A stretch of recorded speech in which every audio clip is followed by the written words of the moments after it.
It was the weirdest thing I had ever experienced. It all started exactly 1 year ago, but I remember it like it was yesterday.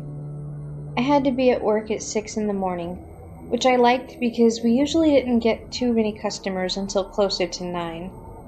Plus, it had rained throughout the night and there was a lot of fog in the morning, so nobody really wanted to leave their homes unless they had to.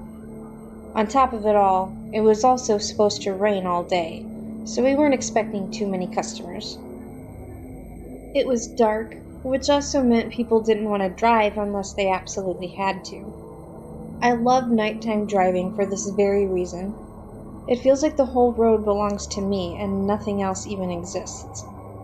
I snap back to reality every few minutes when I see a distant car, but because they're so few and far between, it feels more like an image than an actual reality. When I got to work, I dreaded putting the key into the lock to open the store because it always sticks. What should really only take a couple seconds always takes about 3 minutes. This usually sets the tone for my whole day. I mean, who wants to spend any more time than necessary in the cold or in the rain fighting with a key lock? It must have been my lucky day because it opened on the first try. I'm no scientist, but maybe the humidity had something to do with it since it rained all night and was foggy. Maybe the moisture helped lubricate the lock or something. Whatever the case, I was just glad to get inside before my hair started frizzing up from all the fog. Looking like a clown certainly wouldn't help me maintain a professional appearance. When I entered the store, it was abnormally quiet and dark. Normally the closers will turn off the music and all but the lobby lights, so this isn't really surprising, but something was really, really off. I couldn't hear the sounds of the equipment running or the buzzing of the few lights that remained lit. I couldn't hear the heavy wind from outside, and I couldn't hear the heat, so I checked the thermostat to make sure it was activated. It was. Weird, I thought. Super weird. I snapped my fingers just to make sure I hadn't mysteriously gone deaf within the past 30 seconds. Sure enough, I could still hear. There just wasn't anything to hear.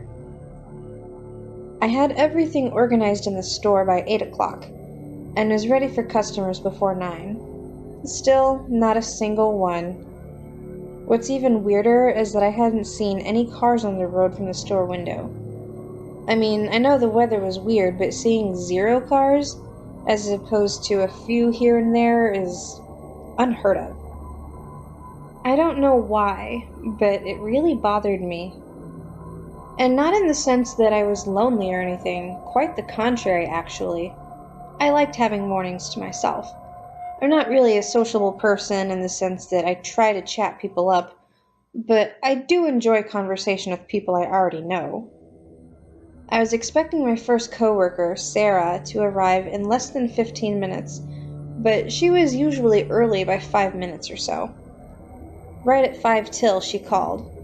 I figured she was calling to say something along the lines of, "Hey, I might be a few minutes late since it's so dark outside and I can't see anything." But I didn't hear anything when I picked up the phone. I don't know if she butt dialed me or just didn't have any reception because of the weather, but part of me was beginning to worry about her.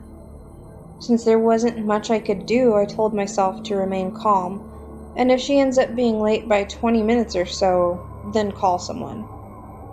I didn't know if she could hear me, but after several times of saying, "Hello?" and not hearing a response, I told her what I was about to do. I simply told her that I couldn't hear her, and I didn't know if she could hear me or not.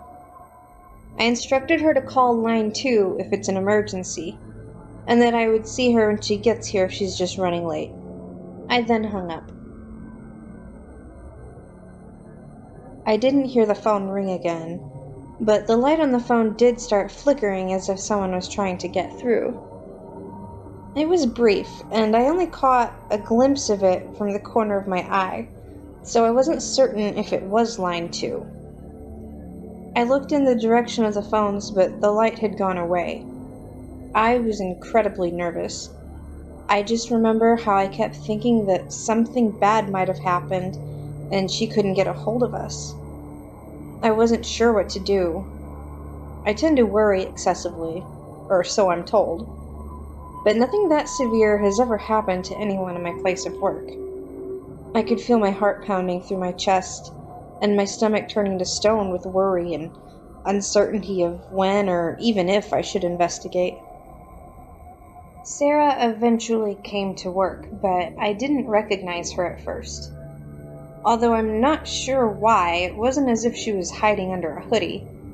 She just seemed different. I can't even put my finger on it.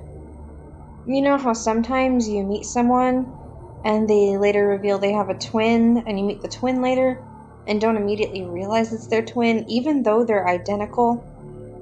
It was kind of like that. I'm not sure what it was, but she looked like a well-developed but imperfect copy of herself. Maybe it was the way her mouth moved when she mumbled to herself that made it seem like her jawbone was slightly different structure. Maybe she had lightened her hair by just a couple shades. Or maybe it was the way she walked. To be honest, I had never really personally observed anyone that much to take notes on their physical appearance and behaviors. Occasionally, something might stand out about a person, like if they have an excessive eye twitch that's impossible to not notice, but it just seems weird to intentionally observe someone on that personal of a level. I tried to push the thoughts to the back of my mind, telling myself that maybe she just hadn't had her morning coffee or something. Since I was still kind of tired myself, I went into the break room and made a pot of coffee. After a few quick minutes, I poured one for myself and one for Sarah into a large cup, just the way I knew she liked. I prepared a cup for Tyrone as well, who I was expecting shortly, and I brought them all back out to one of the tables in the white-tiled lobby. Come 10 o'clock, we still didn't have any customers. What's even weirder, it was still dark outside. At noon, Tyrone clocked in. There was something off about him, too. They were both quiet, and it wasn't until an hour after he clocked in that I realized none of us had exchanged a single word the entire day, save for the words I had said over the phone. My anxiety was getting the best of me, and maybe I just seemed like a nervous talker, but I had to do something to break the silence. When are we going to start getting customers? I blurted out, feeling somewhat relieved and accomplished to have made that initiative in breaking the silence, but still nervous as I awaited a response. The only response I received was a shrug from the both of them. My heart started racing even more. I remember thinking that something bad might have happened to someone in the store that was causing them to both act strangely. I excused myself as I stepped outside to phone my boss. I could feel them glaring at me through the glass door when a strange but unlikely thought occurred to me. What time is it, really? I backed out of my dial pad to check the time before calling my boss, and learned nothing. I had indeed woken up in the morning and not the afternoon. It was daytime. I knew it wouldn't make sense for all three of us to have staggered our shifts by exactly 12 hours on the same day, but stranger things have happened. Well, probably. I went through with the call. My boss answered, sounding groggy. I explained to him that everything seemed really off that day, especially the employees and the lack of customers, not to mention the unusual darkness. I was concerned, so I asked if anything had happened in the workplace to upset them. He simply told me that it was indeed a weird day, and to just not worry about it as long as they're doing their job. He didn't tell me a yes or no. but he did suggest maybe the both of them had seasonal affective disorder, and the darkness might have been keeping them tired and drained. That was the only reasonable explanation for the way they could have been acting, so I readily accepted it and apologized for bothering him over something so trivial. I hung up, and although I had no reason to doubt my boss's suggestion, there was still one thing that didn't make sense to me. Why was it so unusually dark outside? I Googled the weather in Arlington, which read 67 degrees and sunny. Clearly that wasn't right. Then I Googled weather in Arlington, Illinois, remembering that there are more Arlingtons in other states. No, 67 and sunny. It didn't make any sense. I panicked. Like, really panicked. I couldn't think of anything reasonable that would explain everything. The darkness, the unusual quietness, the odd behavior of my coworkers. I started to wonder if there was something wrong with me. My eyesight, to be specific. I don't know what else could explain almost complete darkness for hours in the middle of the day. At least nothing that someone else wouldn't also comment on.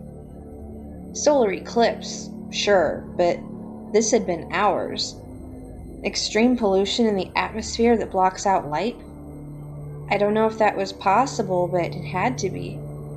But nobody else seemed concerned. Okay, so my eyesight was clearly messed up.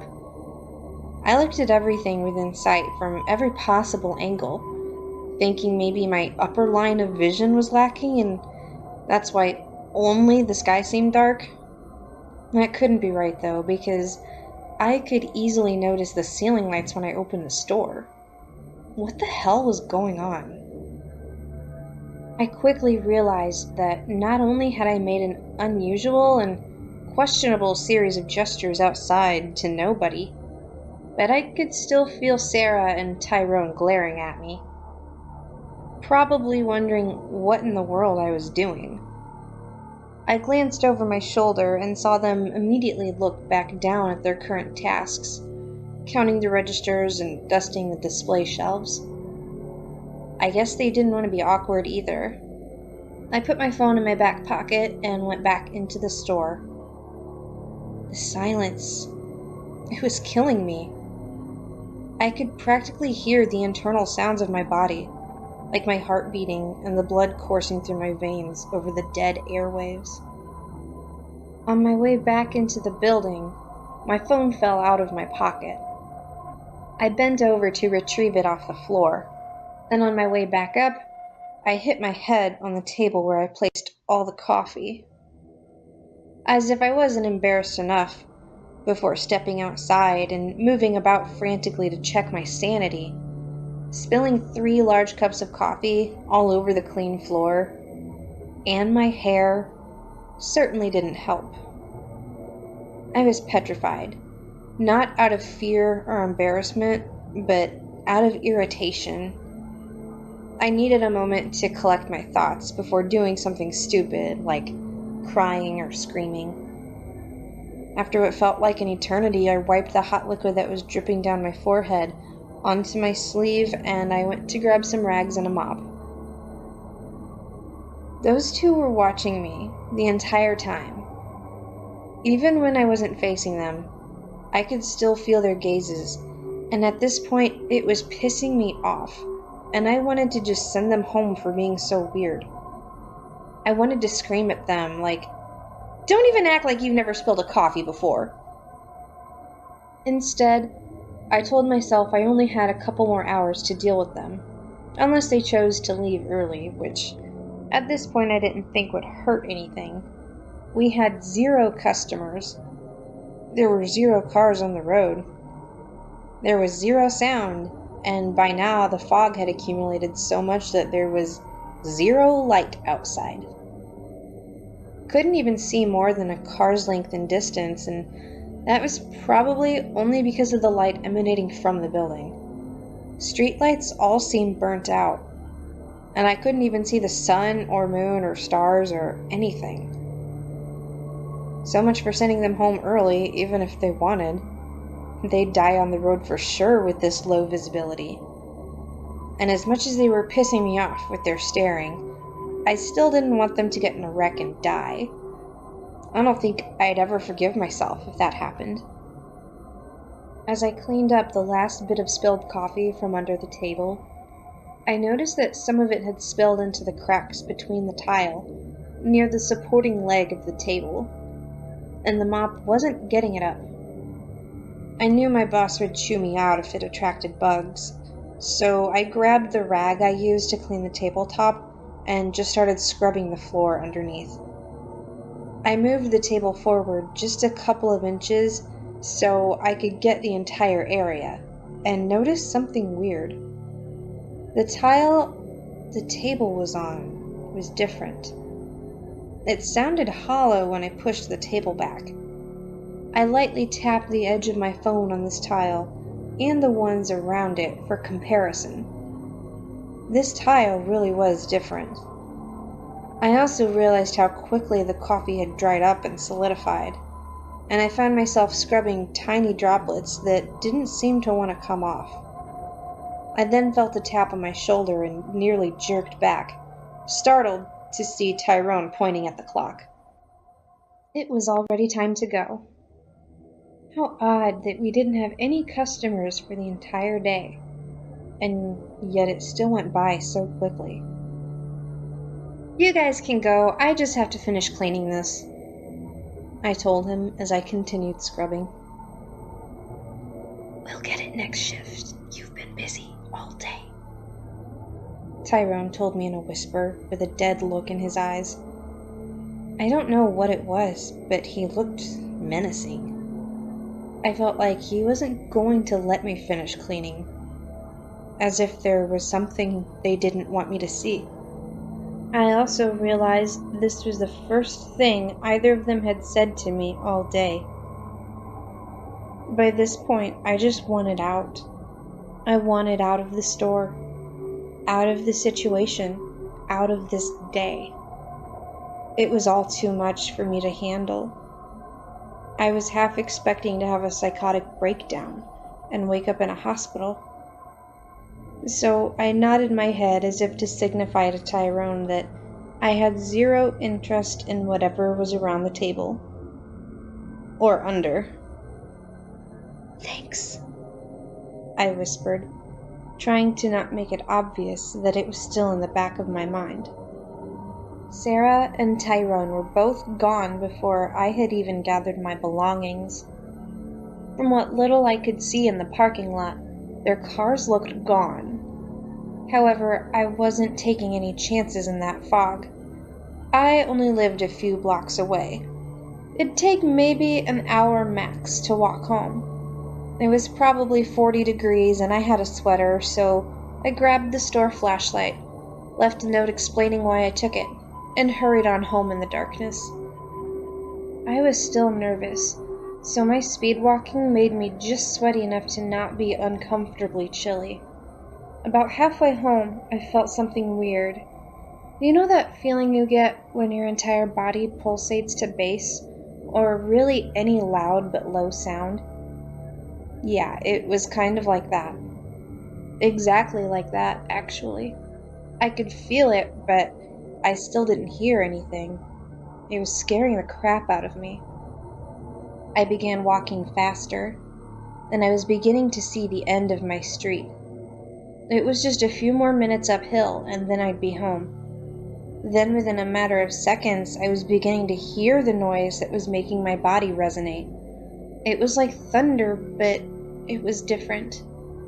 It was much lower, much louder, much more menacing than thunder. And nothing was accompanying it. No rain or lightning. That had passed hours ago. As I approached home, it was like I was getting nearer, but the speed of which the sound was magnifying told me that it was getting nearer, and rather quickly too. I had passed only a few houses down the street from me. but by now the sound was so powerful that I about crapped my pants. I began sprinting in the darkness, telling myself that this was some sort of sonic boom that would rip me to shreds if I stayed outside long enough.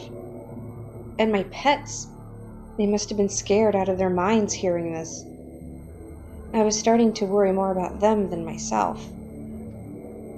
I still couldn't see anything. No lights from any of my neighbors' homes, no street lamps. The only light I could see was the dim light of my store's flashlight, which probably wouldn't last me much longer. It had started flickering, so I knew I needed to get home before the batteries died completely. Although I would have been in a hurry even if the batteries were working normally. That godforsaken booming sound. I still to this day don't know what it was, but it was such an ominous sound that I succumbed to a feeling of impending doom and just wanted to be home and die in peace. I ran as fast as I could. I thought about being ripped apart by the sound waves, and I just hoped and prayed that my cat and dog were safe. Or at the very least, had they died, I hoped it would have been quick and that they hadn't suffered. I was in my front yard when I stumbled to find my way to the porch. That unsettling sound was so powerful it knocked me right off my feet. I watched in horror as what little of my neighborhood I could make out was slightly jerked around. The only way I can describe it is similar to when a herd of elephants walks across your roof, shifting the weight of everything underneath like an earthquake. But there is nothing above me for anything to step on. Just a series of deafening booms in the atmosphere that I've never been able to explain. And yet it all still sounded so distant, still so unreasonable. Like a lunar explosion? Now I actually did go deaf by the time I got home. That's how loud this boom was. I mean, it literally knocked me over for crying out loud. I no longer heard the noises once I entered my house, but I still felt them. "Hey, buddy," I greeted my expressionless dog. I couldn't hear myself. I started to tear up, as I had no idea what was going on anymore. I locked the door behind me, as if it would somehow prevent these noises that I couldn't even hear anymore from getting inside.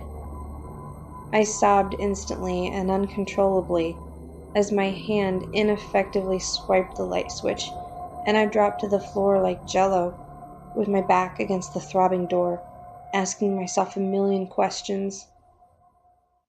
Why were none of my neighbors rushing outside to investigate? Not turning their lights on to look out the windows? Why were there no police vehicles in sight? Why weren't the street lights working? I regained my hearing after a few minutes of sitting on my floor. I was so relieved but still worried as I heard my cat whining at me. I looked over in his direction and he approached me. I felt his head against my hand. The next thing I knew, I woke up on the floor of my house to a banging on my door. Due to the nature of the previous day's unexplainable events, this startled me into a full wake, and my dog immediately started barking.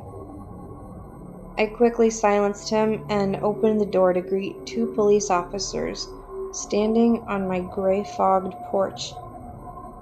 It was still dark outside, even though my wall clock said it was 11 o'clock in the morning, but it was more of an overcast, rainy darkness, not like the day before. Hi?" I awkwardly greeted, fearing my adrenaline was audible in my voice. "We're looking for Mikayla Andrews, is that you?" the older-looking officer asked as he displayed his badge. Yeah, that's me. Can I help you with something?" I was 100% confused. My anxiety spiked to levels that I had never reached before. We have some questions for you regarding Sarah Thomas and Tyrone Masterson. May we come in? Oh God, I thought. They were injured in that dangerous fog last night. I was in charge of that shift last night. I should have told them not to leave. No, I couldn't legally do that. Sure. Sorry, I just woke up. Mind if I make some coffee first? You like some? That's fine. We'll take some if you're offering. The same officer replied. My coffee pot was done within a minute, and I clumsily poured coffee for everyone, inhaling the caffeine before it was cool enough to reach my tongue. I got straight to the point. So what's this about? Did something happen to Sarah and Tyrone? I sat down at the kitchen table, across from the officers. The talking officer explained to me that Sarah and Tyrone's families had reported them missing. Of course, my mind initially started wandering due to their odd behavior when I was working with them. Perhaps they were planning on running away together or something.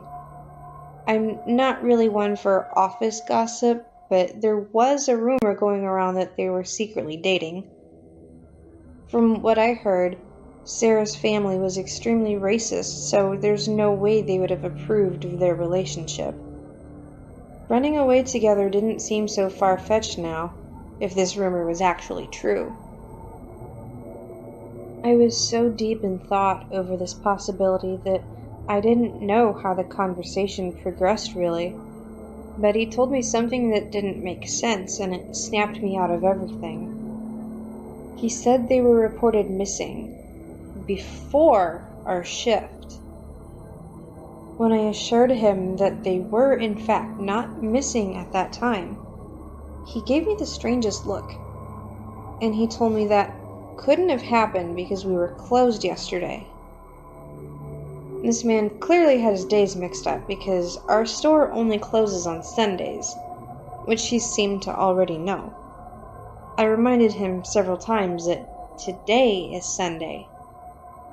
I even pulled up the store security camera access on my phone to prove to him that we were there at the time I said we were, but the entire screen was black no matter what date and time I selected. So I did the next logical thing and pulled up the company email to prove our clock-in times. It may not have proven to him that yesterday was Saturday, but he now had solid proof that their whereabouts were accounted for at the time they were reported missing. He commented how odd that was because her phone records indicated that she had placed a call from within the building before she entered. I remembered that phone call. I answered it. What this officer was saying wasn't making any sense at all. After going around in circles with the two police officers, we got nowhere, and they took their leave. I suspected they might have been watching me, since I likely wasn't making any sense to them, so I closed all the curtains and tried not to do anything that would attract attention to me from the eyes of the law. I locked all my doors, fed my pets, and fell asleep. I don't know why I was so tired all of a sudden. I hadn't been awake for very long. Maybe I just hadn't slept that long before they arrived. I woke up the next day with a brilliant idea. Why not Google the news this week? Surely someone would have said something about the weird events, like the darkness, the deafening noise, and maybe I'd find something about my coworkers. Surely there'd be some article about all of that. I found zero. I didn't know how to not be weird, so I made an anonymous post on Craigslist looking for answers. I had actually never used Craigslist before or after this incident, So figuring out how I should label the post demanded quite a bit of time and concentration out of me.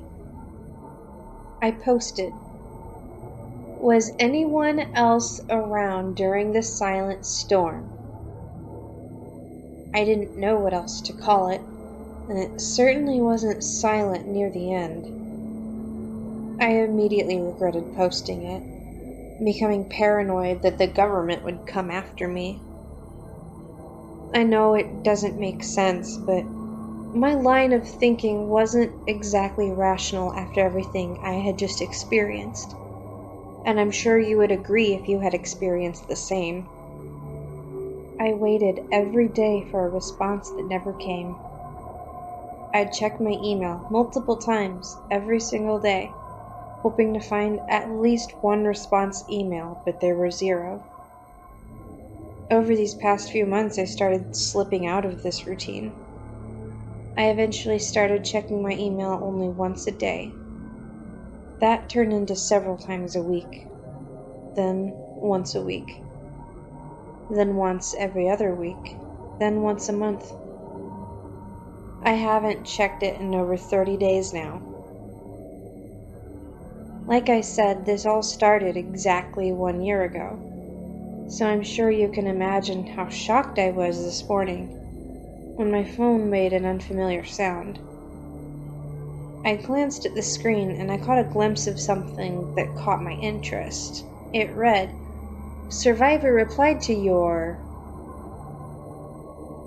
So of course I opened it. The subject read, "I survived too." There was a black rectangle in the email field. A video, I quickly realized when the large play button appeared. I clicked on it but didn't see anything. It was entirely black. But then I heard it. A faint boom. I turned the volume up, but it was still pretty faint, so I grabbed my headphones. They were the kind that wrapped entirely around the ears, so it was pretty effective in blocking out pretty much everything. That sound. I recognized it. I could hear it pretty well through the headphones, sure, but it hurt. I don't know if it was related, or if there was some sort of subliminal message in the video, or if it was just my mind playing tricks on me, or even if it was even related at all, but all of a sudden it felt like a volt of electricity was going through my brain. That's probably a bad analogy because I'm sure that would be incredibly painful, and probably even enough to kill a person. And while it did hurt, it was maybe a 2 on a scale of 1 to 10. But that's the only way I can think to describe what I felt, even if it was low scale. I was entranced for a moment. I honestly don't know how long I stayed like that. Like I was having an absence seizure or something. It was weird. Anyway, I kept listening for several minutes. It was all too familiar. It wasn't getting any louder like I remember it, but maybe the camera quality couldn't pick up that much sound. I nearly ripped the headphones right off of me when I heard a thud and very loud static. I think what happened in the video was the camera being dropped. Maybe it was from the same powerful wave that knocked me off my feet. I nearly slammed my phone onto the ground in frustration of the pain. It's almost midnight now, and I decided to check the video again since I've had some time to calm down. I can't stop thinking about it. I just opened the email and played the video, but instead of the clip, I received an error message saying content not available. I refreshed the page, and not only did it still say content not available, but now there was no text anywhere. I just saw a bunch of annoying rectangles. It only took a few minutes for it to shut down entirely. I'm not sure if it's related or not, but regardless, this whole situation was one weird, messed up sequence of scenarios. and I'm still not any closer to understanding what happened than I was a year ago. At least now I know there's someone else out there with the same experience. Survivor, I promise I'll find you, even if it kills me.